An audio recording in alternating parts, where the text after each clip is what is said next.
Mark Rutte veut que les pays membres de l'OTAN augmentent leurs dépenses militaires. Le chef de l'Alliance s'est exprimé quelques jours après des propos controversés tenus par Donald Trump. À une semaine de l'entrée en fonction de Donald Trump, la Suisse et la Serbie se disent prêtes à accueillir une rencontre entre le prochain président américain et Vladimir Poutine. Israël affirme que des progrès ont été réalisés en vue d'un accord de cessez-le-feu à Gaza. Mais le Hamas estime que certaines questions doivent encore être résolues.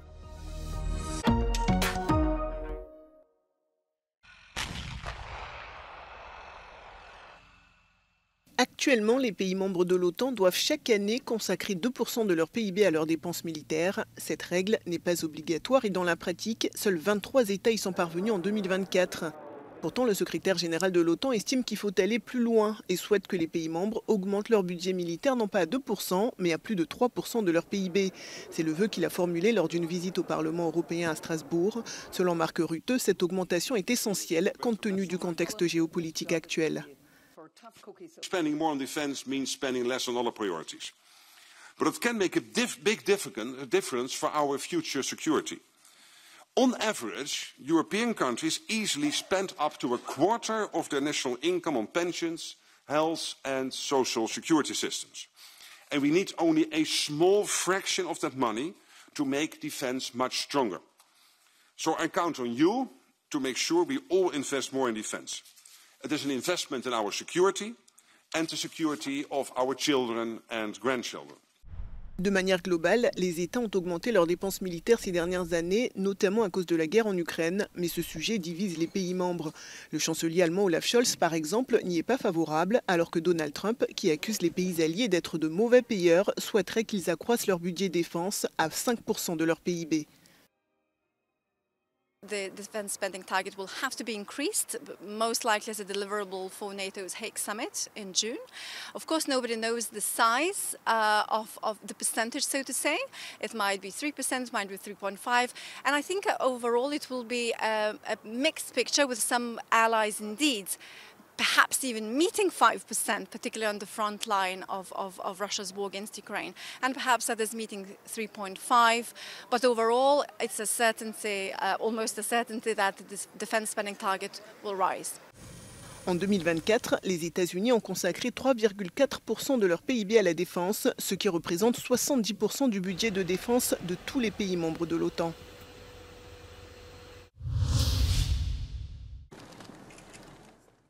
Les ministres de la Défense de plusieurs puissances européennes se sont réunis lundi à Varsovie pour évoquer l'aide militaire à l'Ukraine et la sécurité européenne.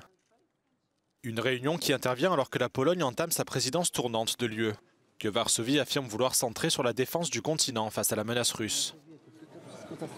I nie ma sprawy ważniejszej niż wydatki na bezpieczeństwo, organizacja i 3 podstawowe filary silnej Europy.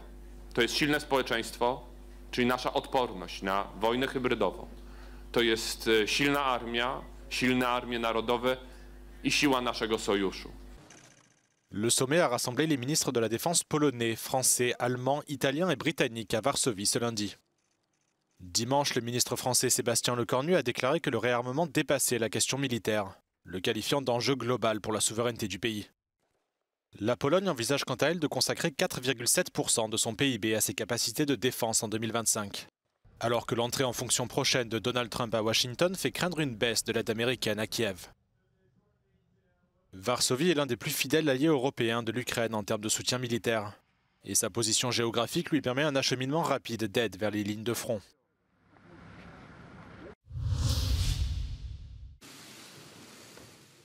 La Suisse et la Serbie sont prêtes à accueillir une rencontre entre Donald Trump et Vladimir Poutine.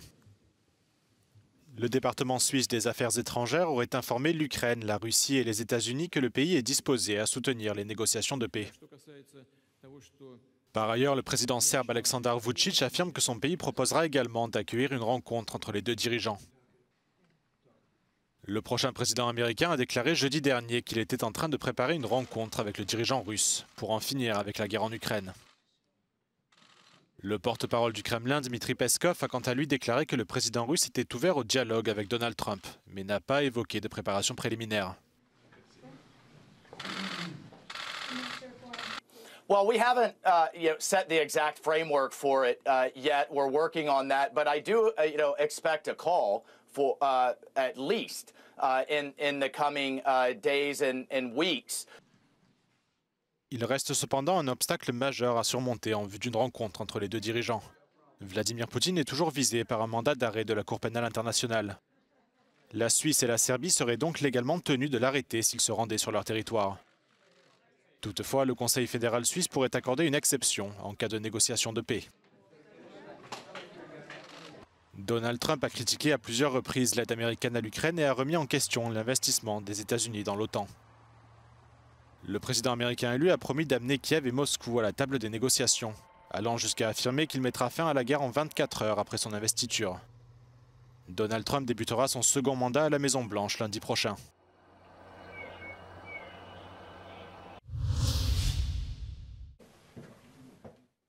Un accord de cessez-le-feu entre Israël et le Hamas n'a jamais été aussi proche. C'est ce qu'affirme le ministre israélien des Affaires étrangères, Gideon Sa'ar.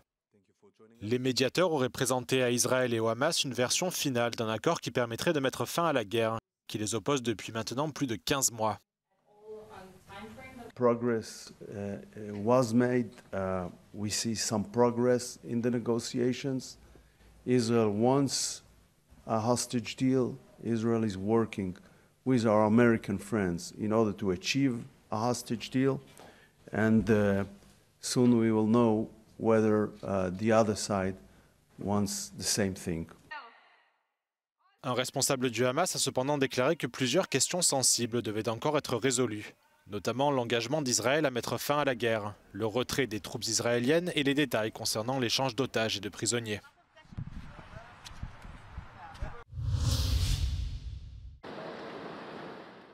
Le président croate sortant Zoran Milanović a été réélu à une écrasante majorité dimanche. Il a remporté 1,1 million de voix, soit près de 4 fois plus que son adversaire Dragan Primorac, soutenu par le parti au pouvoir, l'Union démocratique croate ou HDZ. Mais dans les rues de Zagreb, les réactions des Croates dressent un bilan plus mitigé. Mislim da je već neko dobro rekao. Mi smo izgleda birali protiv HDZ-a, nismo birali za Milanovića, ali u svakom slučaju dobro je i ja sam za. Sviđa mi se taj rezultat. Mislim da je on dovoljno lud da mu zapravo kontrira i da napravi nešto. Ja mislim, evo jutro sam ga slušao kada je rekao on pruža ruku pomirenja i da se nastavi podzakonski. Ako to bude okej. Ali, a čuj, možda je prenoćio i već je sutra drugo, ne znam. Nije mu povjerovati, ali šta ćeš? Zoran Milanović était passé à 2 doigts de remporter la présidentielle au premier tour il y a 2 semaines, avec 49% des suffrages. Le dirigeant croate est parfois comparé à Donald Trump, en raison de son style de communication combatif avec ses adversaires politiques. Il est farouchement opposé au Premier ministre conservateur Andrej Plenković et à son gouvernement. Zoran Milanović accuse régulièrement le gouvernement du HDZ de corruption systémique, tandis qu'Andrej Plenković qualifie le président de menace pour la position internationale de la Croatie et de pro-russe. Des accusations que Zoran Milanović conteste, bien qu'il s'oppose toujours au soutien militaire de l'Occident à l'Ukraine, et qu'il ait accusé l'Union européenne d'être non démocratique. Ne vjerujem da će toliko promijeniti vanjsku politiku. On je u velikoj mjeri bio isključen iz doticaja sa drugim političarima u Evropskoj uniji ili u svijetu, ali će, mislim, moguće je da bude agresivniji u pogledu provođenja onoga što je u njegovim ustavnim nadležnostima. Malgré des pouvoirs limités, de nombreux Croates estiment que le poste de président est essentiel à l'équilibre des pouvoirs politiques, dans un pays principalement gouverné par le HDZ.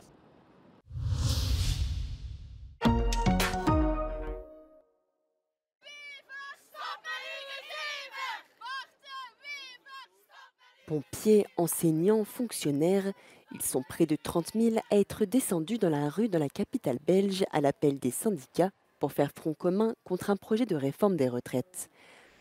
Le probable futur gouvernement belge a mis sur la table un projet de réforme des retraites.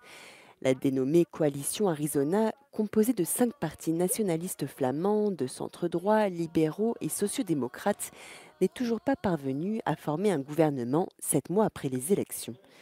Cette potentielle réforme pourrait affecter les régimes spéciaux qui permettent notamment aux cheminots, policiers et militaires de partir plus tôt à la retraite.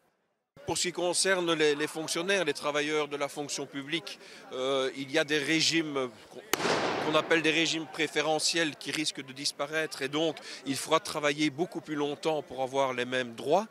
On constate également que une des avancées importantes du dernier gouvernement, une amélioration de la pension minimum, tant pour l'accès à la pension minimum que le montant, tout cela est remis en cause et donc les travailleuses principalement risquent de perdre beaucoup si les mesures passent. L'âge légal de la pension en Belgique est passé de 65 à 66 ans le 1er janvier 2025 avant d'atteindre 67 ans en 2030. Avec le vieillissement de la population, les retraites pèsent de plus en plus lourd dans le budget de l'État, 63 milliards d'euros par an. Aussi, la coalition Arizona veut économiser 3 milliards d'euros annuellement. Il y a beaucoup de manières d'économiser et de faire rentrer de l'argent dans les caisses et pas toujours de venir chercher chez les mêmes, à savoir dans le monde du travail. Je rappelle qu'au 1er janvier 2025 en Belgique, l'âge de la retraite est passé de 65 à 66 ans, qu'il faut 45 ans de carrière aujourd'hui pour partir à une retraite complète et que ça commence à devenir vraiment difficile d'aller encore au-delà. Les transports en commun, mais aussi aériens et ferroviaires, ont été fortement perturbés par la grève générale, avec 2/3 des trains reliant les grandes villes à l'arrêt. À l'aéroport de Charleroi, les avions sont restés cloués au sol à partir de midi lundi.